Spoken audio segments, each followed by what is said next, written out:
sit back, relax, and let's have a chapter chat. Today, we have the privilege of talking with Courtney Walsh. She is a New York Times best-selling author, and she is such a joy. I follow her on social media, and she is just going to make you smile today. Hi, I'm good. How are you? Doing great. And you have a new release, Brighter Than Before. I've had the opportunity to read it, and it is so much fun. Oh, thank you. I had a lot of fun writing this one. I think it was a little bit different because the main character is a little bit older. She's in her 40s, and it's also set in a big city, which is a little different because sometimes I like to do. I mean, I love a small town, but I really loved setting this one in Chicago. Well, that's what I loved, is that you have the main character in her 40s. What made you decide to do that? Honestly, I think it it was a combination of a lot of things. I had several friends who were sort of going through similar things that she is going through, that my character is going through, and I think they kind of inspired me. And every time I would hear about one of my friends, going through a divorce or, for whatever reason needing to start over, I would, you ask yourself the question, what if that happened to me? What would that look like? What would I be doing? And so I think that's sort of where it started, was with that idea and that question. And I'm closer to that age. And so I think it really was one of those things where I wanted to write something for somebody who had just kind of been through some stuff. And, women, we're so layered, and we have like different versions of ourselves, and all those versions I think are really important. And I guess I just wanted to take a look at this one, which is old, through a chunk of life. She's got a daughter. And the daughter doesn't really need her anymore because she's off at school. And I think a lot of us sort of feel that empty nest and, oh my goodness, what are we going to do? And then to have her husband leave at the same time, it kind of was like a perfect storm of what if questions. Yes. And what are you hoping that readers get out of Brighter Than Before? I think the big thing that I really loved was just the whole idea that it's not too late. Right. And even when the world kind of crumbles around you, and I mean, we all go through things that we have to overcome, but just that sense of, I mean, I'm going through this now because my youngest is about to go away to college, and there's a sense of like, all of these years, you're sort of defined by being a wife and a mom. And obviously I have other things in my life that I do, but that's a huge part of your identity. And your friends are kind of tied up in your kids' friends' parents. I mean, those are the people you're seeing so often. And so now it's like, everything just stops, and kind of at the same time. And so it's a little bit like jarring, And so I think one of the main things is asking ourselves, okay, what do I really want? And taking a look at your life and saying, well, it's not too late. It's like, oh, I always wanted to take an art class. Okay, well, go take it. It's okay. You can do that. Even if you're, 55 years old, you can do that. I saw this video of this woman. She was in her 60s and she'd always wanted to dance, and she kept dancing. It wasn't like she abandoned it completely, but she picked up and moved to New York and just fully is pursuing dance.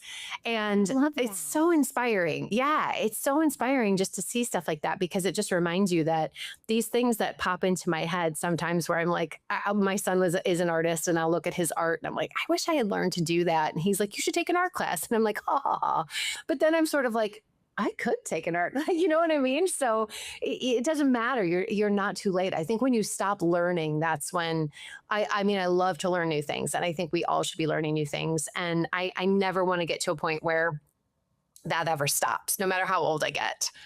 I think that's a great philosophy to live by. And I have one child, and she's in middle school, and I've already found myself thinking, oh my goodness, there's not too many more years until she'll be going to college. And not too long ago, she said, well, Mom, when I go to college, you're coming with me, right? I said, well, by that time, I don't know if you'll want me to come with you. Yeah. It was so sweet. And it just really made me think, oh my goodness, she's growing up. Yeah. Yeah, it's kind of sobering when you think, oh my God, like I've seen people like count up the number of weekends you have with your Yes. kid before they go off to school and things like I will tell you, I have adult children as well. It is so cool. I mean, it's hard to parent adult children because they don't really need you to parent them, but so Yeah. you have so much to look forward to, but it is really different. It's a lot to get used to. And so I think just exploring that. I don't see a lot of romance written for women that are in their 40s. And No. I was kind of nervous to do it because I thought, I don't know if I'm going to lose my younger readers. I don't know if people are going to find this interesting, but I love a character who's been through some stuff. You know, she's she's had some life behind her, and now to just have all of it sort of like the rug sort of ripped out from under her and then have to kind of start again. I mean, that to me is really pretty interesting. And it shows her resilience and her strength to be able to like mourn what she needs to mourn, but then pick herself up and move forward. So yeah. And I think you did a great job showing the different layers of this character's personality. Thank you. Thank you. It was fun. I mean, it was really fun to think, okay, I'm going to put her in the city. My son had had a surgery in last March. And so we ended up going to Chicago way more than we wanted to go to Chicago. I'm not going to lie, but I had been to Chicago. We live close to Chicago.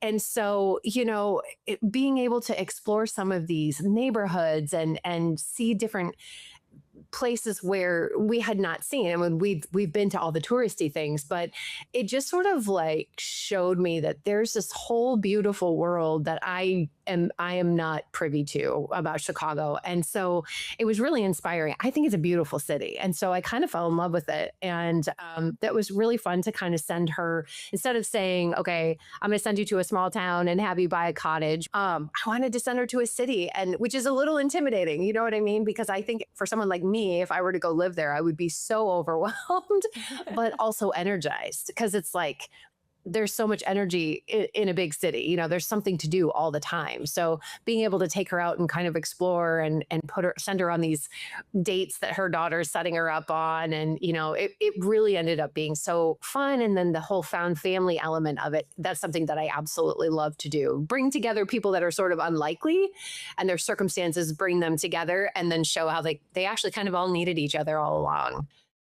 I think found family is just a great element that I've actually seen in books recently. I think that people really latch onto that.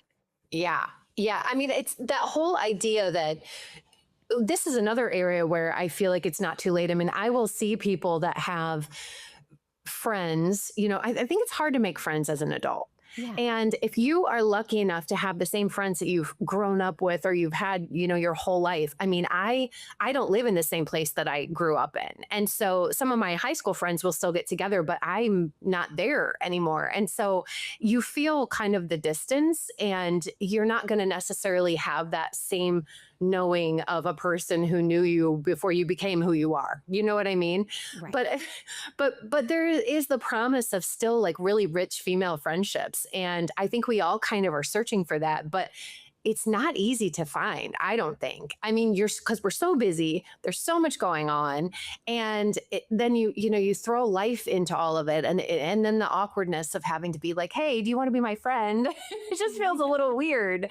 So that was another thing I like to explore, and I think that desire to be known, not just, you know, from a romantic partner, but like just to be known and have people that can see you at your worst and lift you up and all of the things. I mean, that's universal. And so I think that's something that does kind of enrich a story, but also a life, you know? Well, I think that is very interesting that even though maybe you have some friends, but they're at a distance from you, you still Hmm. don't feel that connection like you do when you're physically present in front of Right. someone. You just can't get Right. the nuance of the relationship or the understanding of the relationship like you can when you're face to face with someone. Right, right. I agree. I have a lot of long distance friends and I love them. I talk to them every single day. But you're right. I mean, if it's kind of like, I had a bad day, do you want to go get coffee? Or like when they have a bad day and I'm like, I wish I could just bring you like dinner today, you know? And Right. so not being able to do those things and like show up for people in that way, you do kind of feel the absence of that. And I hate that aspect of I'm so thankful that technology brings you together with people that you might not know otherwise, but it is kind of sad when they, I had a friend who went through breast cancer not that long ago, and I would have loved to just like not even be like, hey, I'm here, but just like, hey, here's a basket of things that just let you know I'm thinking of you or whatever. And you can't do that when you live on the other side of the country. No, you can't. And there's only so much that you can get from a text message because, Right. again, there's nuance that you can miss, there's tone that you can miss. You can't always understand that with a relationship. Right. Right. So nothing replaces face to face. And you can't really know Right. someone on the deepest level unless you are physically in their presence. Yeah. Yeah. I completely agree. And something that I've noticed because I do follow you on social media is that your romance is a little different than maybe we see in some other romance novels. It's not spicy. Oh, yes. It's not I like spicy. that. I was like, wait, how is it there? Yeah, no, it's not. I I have a couple different reasons. I mean, I have a lot of reasons for not writing super spicy novels.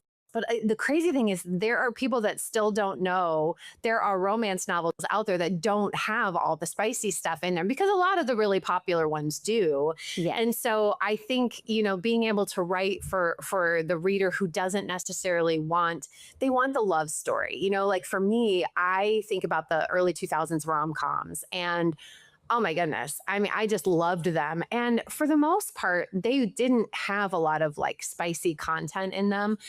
And I I I mean, those are still like my comfort movies. And so I'm sort of writing books that I think kind of fill that gap because they don't make movies like that anymore. No. And I also work with teenagers. We own a performing arts studio and a youth theater, and so it's important to me to. I mean, I think I would feel really strange if some of them read my books, and it would feel awkward to walk into a rehearsal and have them be like, "I read that scene you wrote." You know what I mean? So Right. that's part of it too, but I just think that sometimes it's the love story that I want. It's the swoony parts. It's the, Mr. Darcy squeezing his hand together. It's those kind of moments as opposed to like all of the open door content. And I think there's a lot of people that would prefer, I mean, obviously spice is very popular and it sells, but there are also people who just really want the love story part of it as opposed to all of the other stuff. Yes, that's why I love you so much because I fall into that camp. The other makes me a bit uncomfortable, you know? Hmm. So Yeah. I just kind of love just the love story, the sweet love story. Yeah. And Yeah. That's how I am. I also always think, like, what if my daughter picked up the book? Right. What would I want her reading?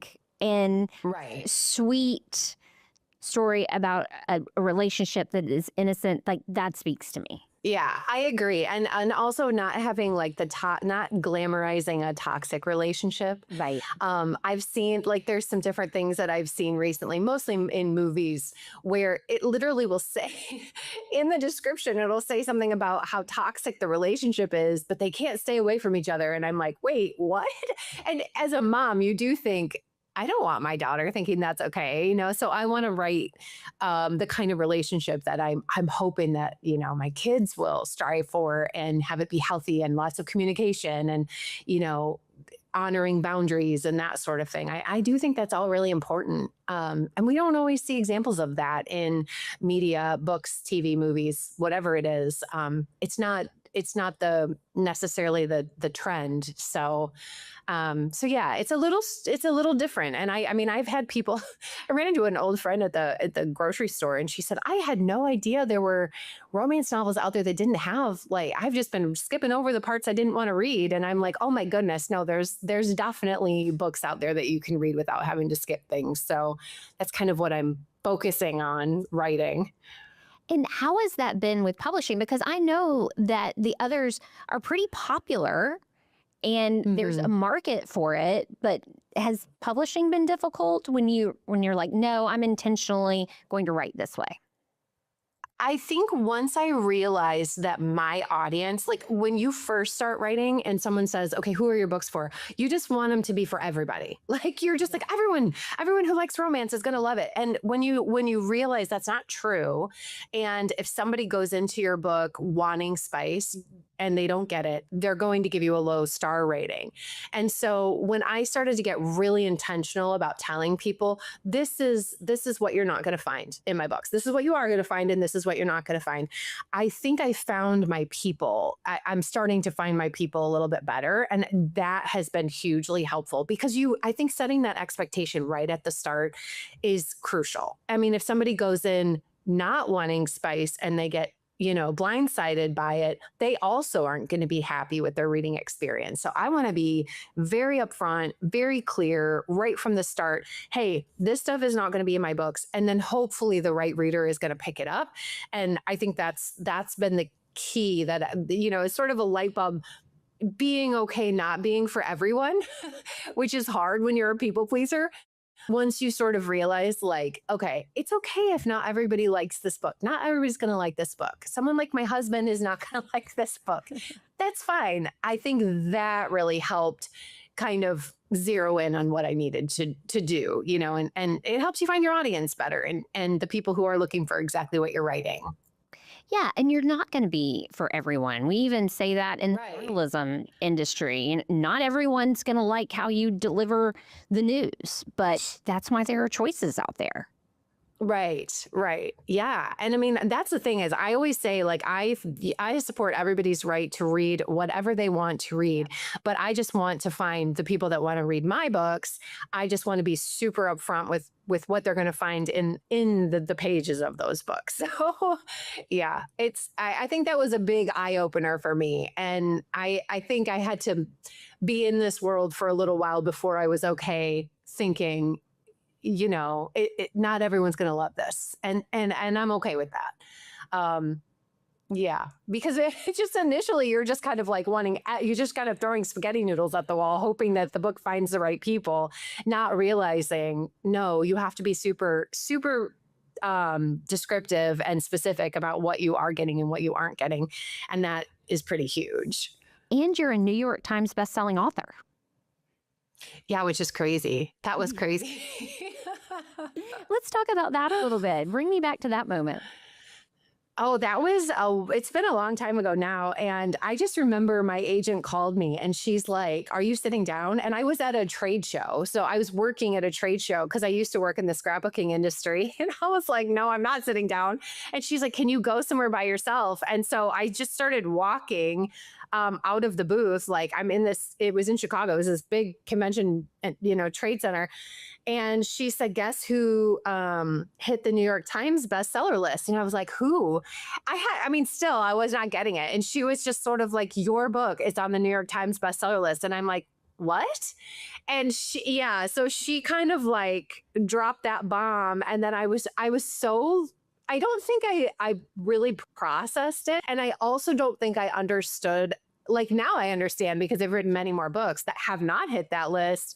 I'm like, oh, that's hard. That's hard to do that. Like, I don't know if I necessarily appreciated it at the time for what it was, but now I'm sort of like, okay, yeah, that was really cool. I wish I had taken more time to kind of just celebrate that moment because I did a bad job of that. And that's one of the things that I think my husband is really great about pointing out to me is like, you got to celebrate the small wins, appreciate this moment for what it is. I've gotten better about that as I've gotten older, but it's definitely like has to be a conscious decision. So yeah, that's one of my regrets that I didn't do that with that moment because it was very cool. That is such a cool moment. And forever, you will be known as a New York Times Right? selling author. That's crazy. Great. It's great. So let's talk a little bit about your writing process. How long does it take you to write a book? Everyone is completely different. I am not a plotter. So I will typically, my process starts with a what if question. So for instance, with this one, it was, what if I had to start all over at my age, like now? It's not, I'm not figuring out my life from like, okay, I'm leaving college. I'm figuring out my life from, okay, everything I thought that I had set up for myself is gone. So what am I doing now? That kind of what if question. Then I start to build the character. The character is kind of, I learned to create characters in acting. I have a theater degree.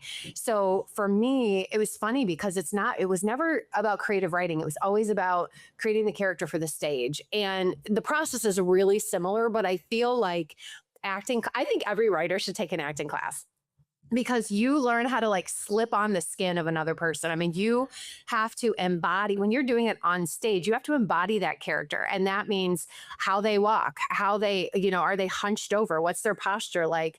What do they eat? All of those questions that you go through, not just like, what do they do for a living? Where do they live? Like all of those, obviously, but like who they are as a person. And so I start building the character and then the story and the plot and the action all comes from that. And so I like to write a more character driven. Usually I'm like, I know these people, but what in the world are they doing? What is happening in the book? And that's always the hardest part for me to figure out externally how to make that part of it interesting. That's the part I struggle with. So then I start writing. I'm a very fast writer. I try to write for really long chunks at a time because I don't like to get out of the story. But when I'm drafting a story, I'm not the most present in my real life. So I'm trying to fix that because it's really hard because, you're in that story. You don't want to leave because I don't want to lose any of the detail. And that is something that I find that's part of why I do it. Like I'll get up, I'll work out, I'll sit at my desk with my coffee and I will stay there, getting up obviously to like stretch and whatever, pretty much until, 3, 4, 5 o'clock at night. And I didn't used to be able to do that when my kids were little, but now that's kind of how I do it. So I can get a lot of words in a day. So that's sort of my process. And I don't know. I think every writer has their own process. Every process is different. I don't believe in telling people there's one way to write a book. I think there's as many ways to write a book as there are writers. And so I would never say my way is the right way. It's just a way. It's kind of like putting together a news story. Every reporter has a little bit of a different style. You can't say, oh, this is the only way you can do it. Right. And there are people who will try to do that. Usually they're trying to sell you something, like I'm going to teach you how to write a book. Well, I'm going to teach you one way to write a book. And what I found is like, it's important to kind of learn people's process and hear them out and hear what they do. But just to like if I was trying to plot every book, I would be miserable. It just doesn't work for me. The fun of it is just sort of like exploring the story and like discovering the story as I'm writing. That's the fun part for me. So if I were just outlining it all out, I mean, I kind of have like a really loose outline of where I'm going. But if I were doing that, I think it would take all the joy of the whole process out for me. So I try to just, make it fun as much as I can. And when you say that you're a fast writer, you can get that first draft done in about what? Probably, honestly, probably between like 1 and 2 months for the first draft. But I'm also going to edit that a lot. I'm going to edit as I go, and then I'm going to send it to my editor, and then I'm going to, usually what happens is once I finish the whole thing, I read the whole thing and edit it one more time. So I've got 2 edits in before I send it to my editor, and then my editor has it, and then I get it back, and then I do another pass on it, and then copy edits, proofread. I'm really thankful that I learned how to do the whole process of writing and how much it really takes through working with traditional publishers who have just been so great. It's so nice to have a team of people and not feel like you're just floundering by yourself. And they're, obviously typos might slip in. We're all human. And there might be some things where it's like, oh, I missed that. But just to know, it usually takes this many passes. And it's not just like I would love it if it was like, I wrote it and now it's out. Like I would love that but there's so much other work you have to do with it.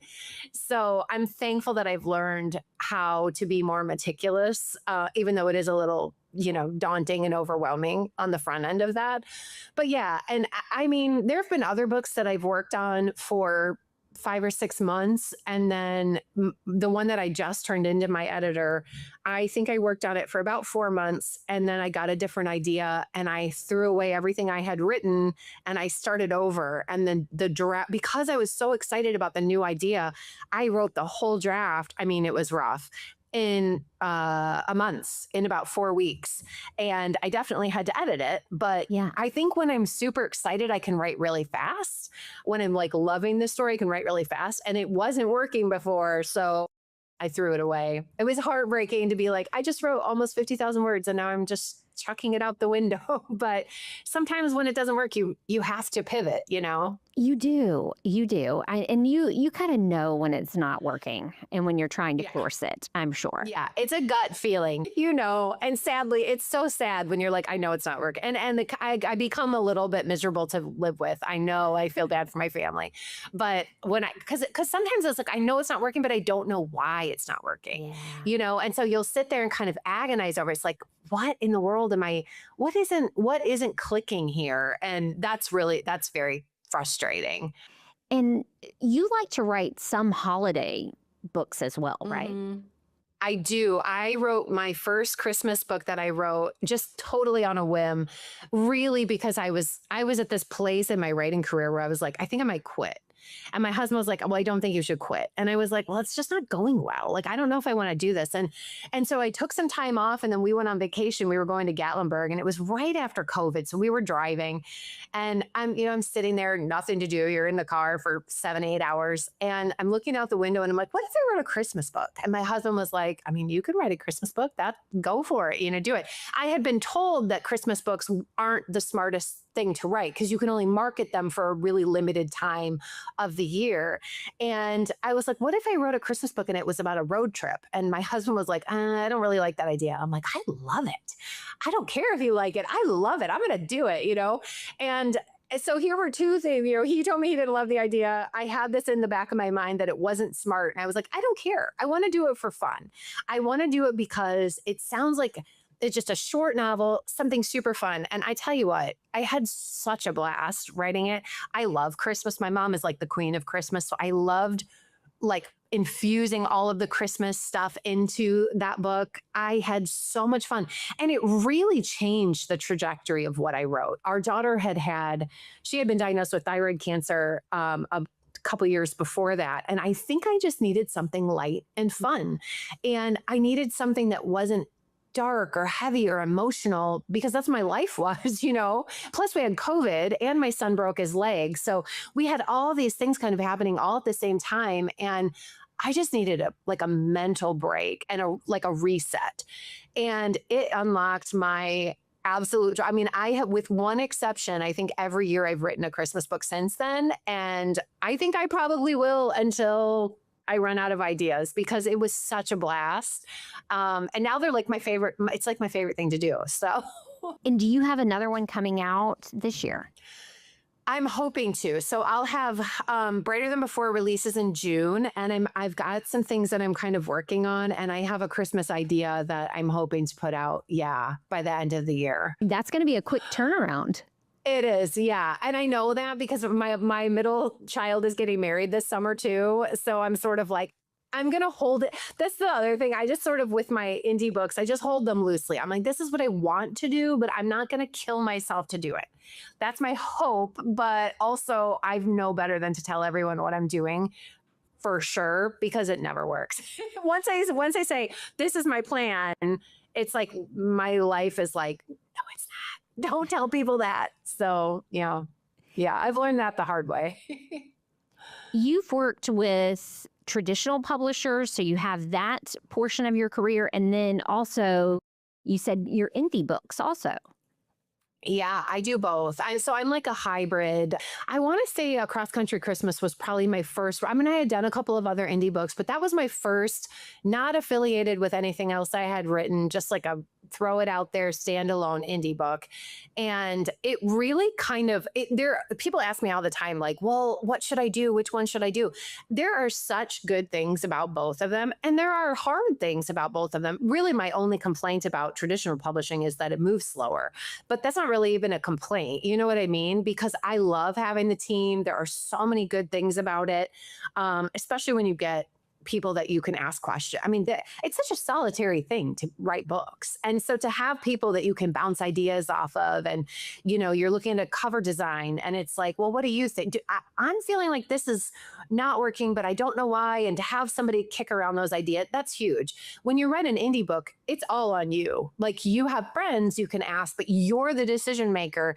And you have to really you have to look at it like a small business, and you have to like that part of it. If you're just wanting to write books and throw them out in the world, then it doesn't work that way. You have to do all the other things. So it can be incredibly overwhelming, but it can also be really cool to be like, I did that all by myself, So there's pros and cons to both, but I use everything I've learned in traditional publishing in my indie books as well. So it's just, it's such a process. But I love that there's the option for authors to get their work out there like that. Yes, I think options are fantastic. And I know that readers have a lot of options for what to pick, but I would recommend Brighter Than Before, because it really is fantastic. And Courtney, we have enjoyed talking with you today. Thank you so much for having me. I love being here. You've been listening to Chapter Chat. Don't forget to subscribe so you never miss an episode. Happy reading.